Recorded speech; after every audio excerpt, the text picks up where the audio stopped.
In this short tutorial, I'm gonna show you how to fix Instagram follow requests not showing easy and fast in less than 1 minute. So all what you have to do guys is very simple.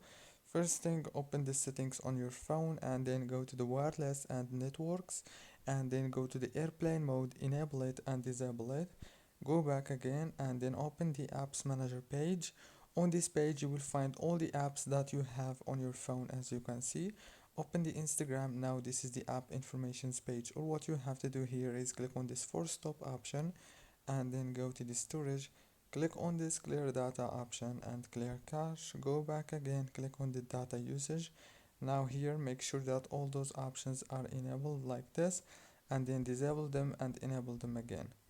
And last thing you want to do is open the Play Store and search for Instagram and update it, and you can do the same thing on the App Store on iPhone.